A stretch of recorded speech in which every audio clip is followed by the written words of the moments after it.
Keep that ape of yours quiet, right now.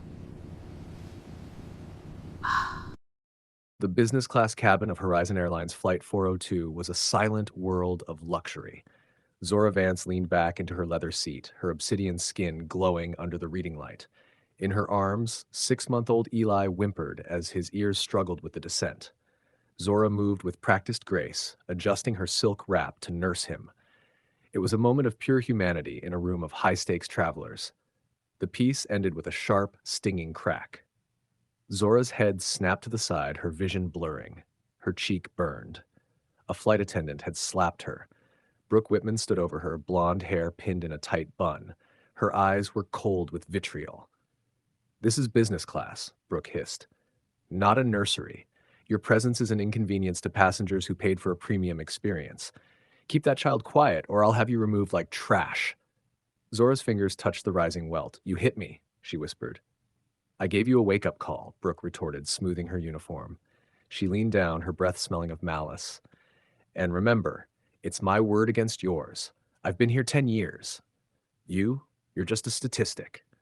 Who do you think they'll believe?" If you've ever felt the sting of an injustice you couldn't prove, hit like and subscribe. The truth is coming. Zora didn't scream. Instead, she reached for her phone under her nursing wrap. She messaged her husband, David, waiting at LAX.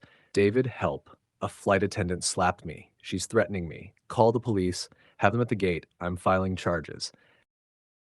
As the wheels hit the tarmac, Brooke stood at the front, her expression unreadable, until she saw the police lights through the terminal windows. She realized Zora hadn't backed down. "Ladies and gentlemen," Brooke's voice crackled over the intercom, performative and shaky. "Please remain seated. We have a security situation involving an unruly passenger." Zora stood up, Eli strapped to her chest. "The police are here because I called them, Brooke," she said firmly. Brooke's face transformed into a mask of panic. She grabbed a metal tray and slammed it into the counter, then dragged her own nails across her forearm until blood surfaced. She let out a shriek. "Help! She's attacking me! She has a weapon!" The door hissed open. Police swarmed. They saw a blonde woman sobbing on the floor, pointing at Zora. Cold steel snapped onto Zora's wrists. Eli was ripped from her arms, his screams joining the chaos. As Zora was hauled away, a passenger named Leo tried to stand. "I saw." An executive blocked him. "Give us the phone, or you'll be detained." Leo smirked, his thumb hovering over a final prompt. "Too late," he whispered. "Sync complete." The police paraded Zora through the arrivals hall in handcuffs. David's welcome home sign shattered as he was tackled to the floor. "Stay back. She's dangerous." Behind Zora, Brooke was wheeled out on a stretcher. As she passed David, she gave him a slow, mocking smirk, a silent promise of destruction.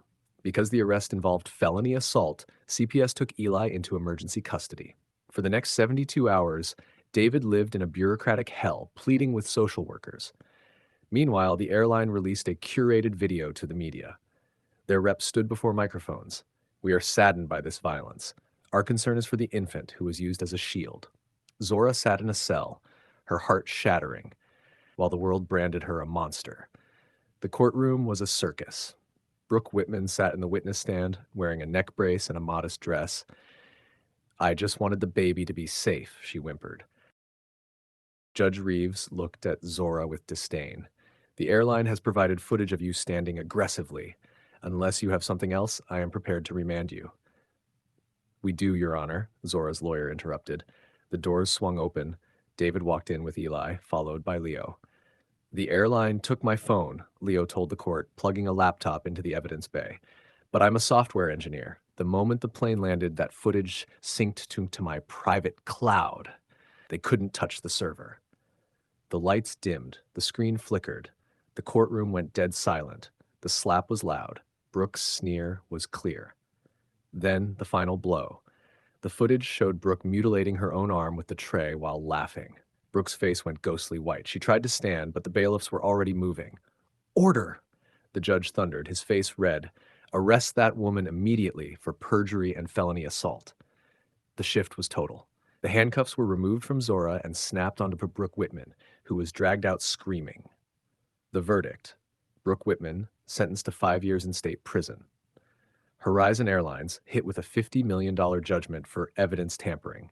Exoneration. Zora was reunited with Eli in the courtroom, cameras capturing the moment she held her son again. Outside, the sun hit Zora's face. She didn't just survive a nightmare, she had dismantled a system that tried to bury her. From the other side of silence, toss stories, like, subscribe, and share.